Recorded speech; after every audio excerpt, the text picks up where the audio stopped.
We begin, though, right here in the third hour with the man running for Senate as the Republican nominee in Wisconsin, a state that I just got back from visiting for the Alabama-Wisconsin game. I am sorry that we didn't end up getting to hang out. I had so many different moving parts there with my kids and birthday parties and everything else that was going on, future Senator, I hope, Eric Hovde. We'll get into that in a moment, but I want to just start. What was your reaction when you heard the news that they had attempted to assassinate Trump again, a man citing democracy, a big Ukraine supporter, someone who in many ways parrots what Kamala Harris and Joe Biden say every single day? What was your reaction? Saddened and angry. Look, if you think of all that they've tried to do to President Trump, they've tried to bankrupt him.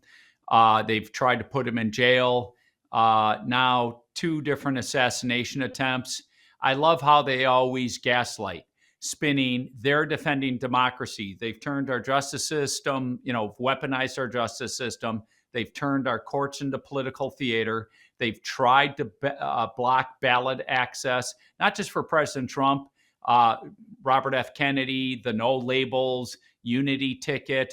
I mean, these people have no morals, no ethics. And, they say, oh, it's President Trump's tone. I don't ever recall President Trump saying half of American voters are deplorable.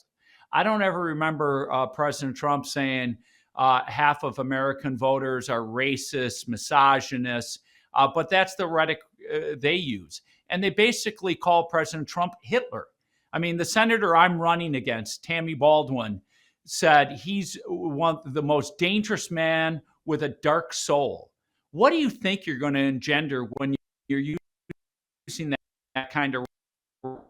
It's angry and it's sickening. And man, oh man, thank God he was safe again. Eric, you are no stranger to a lot of really aggressive rhetoric, given that you're running up in Wisconsin against a very entrenched machine Democrat in Tammy Baldwin. Tell us the latest and how that race is going. There is a scenario where Senate control could hinge on whether you're able to win or not. What's the latest that we can look at from Wisconsin? Look, Wisconsin's the key battleground state. That's why so much money is being spent here in both President Trump and Kamala Harris. I'm going up against one of the most radicals, progressive left, supports boys competing in girls sports, gave all our taxpayer money to a transgender clinic that does that with kids, that doesn't notify parents. I mean, that's where she is, open the southern borders. So the race is going well. I'm in a jump ball race, a couple points down.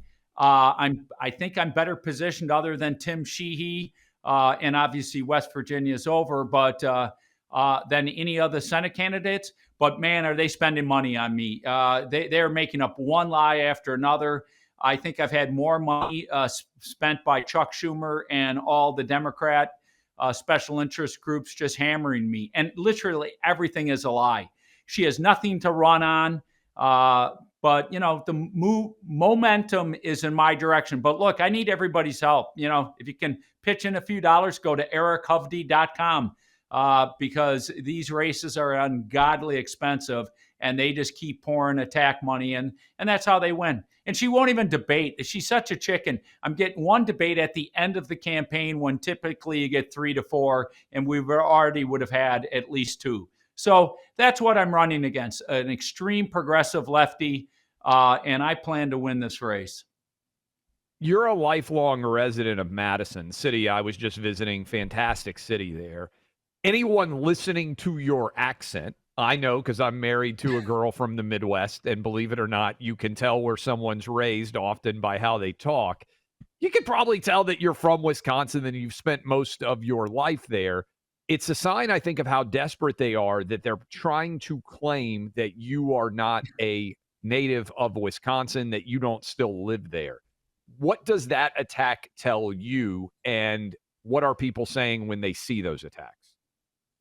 It's desperation.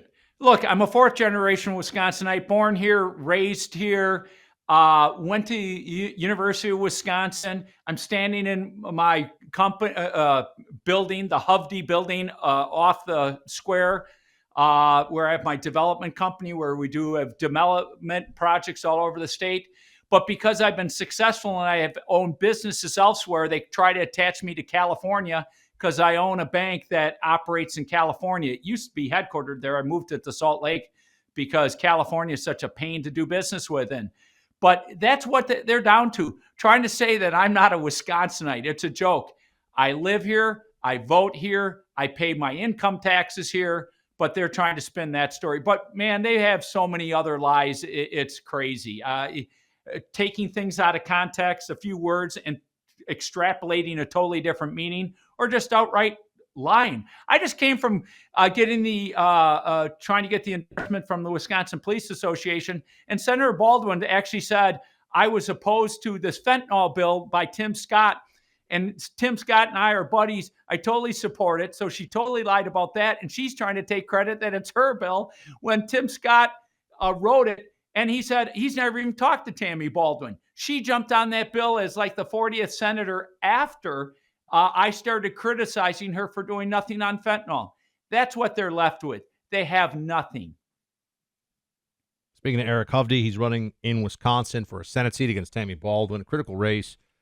You know the Wisconsin battleground as well as anybody, Eric. You're eating, sleeping, breathing the fight for Wisconsin right now. How do you think President Trump is looking, and what's the critical message to hammer home for that last, whatever it is, that last 50,000, 100,000 voters that will make the difference in your state? Look, my guess is President Trump is winning. Wisconsin always underpolls Trump more than any other state. You can see it in 16 when he is supposed to lose by 6 points, and in 20 when he lost by less than 1%, he's supposed to lose by almost 7%. So I think President Trump, who's, they say, according to the polls, tied, I think he's winning right now. I'm pretty sure about that. But the big issue is he has to stay on message, just hammer the economy, hammer the consequences of our open border, hammer all how crazy Kamala Harris, just like I'm addressing Senator Baldwin. I mean, this is the progressive socialist left. And I'm telling you, folks, I'm in this race for one reason. I love my country, and we're losing our country. Everybody has to get involved. I can't be successful without your help. I need your financial help. I need you telling your friends. I need you doing whatever you can if you live in the state of Wisconsin or even outside the state. I'm sure you know people in Wisconsin. So we need to win at the president level. We need to take back the U.S. Senate, and we need to restore this country, because where they've taken this country and where they plan to take it, we won't even recognize it anymore. So, look, I feel good, but we got to stay on message and just hammer them for what they've done, because they've sent this country in a very bad path. Much less seriously, we're talking to hopefully the next senator from Wisconsin, Eric Hovde. I had an amazing time. I had my whole family up. We went to the Wisconsin-Alabama game. I'd never been to Camp Randall, met a lot of awesome Wisconsin and Alabama fans all day long. I know you went to the game. I know you tailgated. You graduated from the University of Wisconsin. I know you've been to a lot of games. It was a perfect day. What was your take from a pretty extraordinary experience for anybody who got to go to that game on Saturday? Look, Camp Randall's always known as one of the coolest places to go to a football game. It's not surrounded like the big house in Michigan by parking lots. You have streets, bars. It's just a cool spot. The people are very friendly. It's like Lambeau always voted, the number one pro football place to go watch a game. Stadium to watch a game. So it was a great day. It was hot for us. But, it was unfortunate. The Badgers didn't play that well. We made 2 critical turnovers, a couple just devastating penalties. And frankly, Alabama just had too much speed at their wide receiver matched up. So it didn't turn into a pretty game. It should have been a much tighter game, but some critical mistakes. But look, I always love going to Badger games. I've had season tickets. My dad bought them in the 60s. I bought them from my dad in 1992.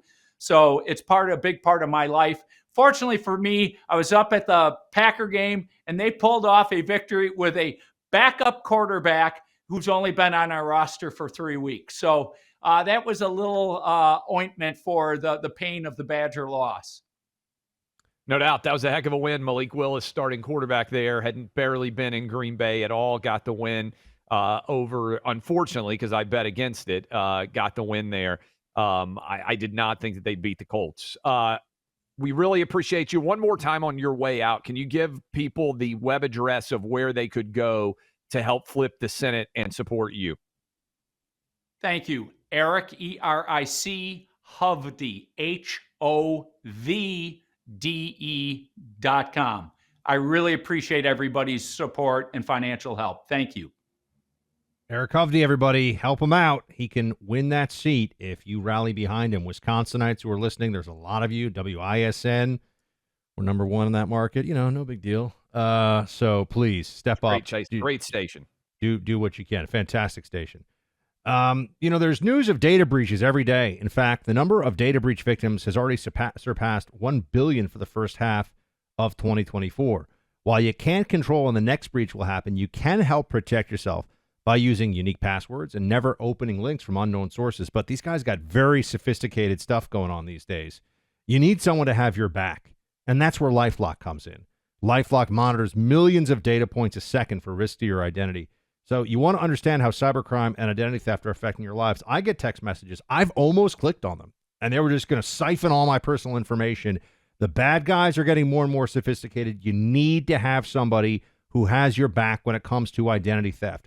LifeLock detects and alerts you to potential identity threats you may not spot on your own. And if you do become a victim of identity theft, a dedicated U.S.-based restoration specialist will work with you to fix it. It's easy to help protect yourself with LifeLock. Join now. Save 25% off your first year with my name, Buck, as your promo code.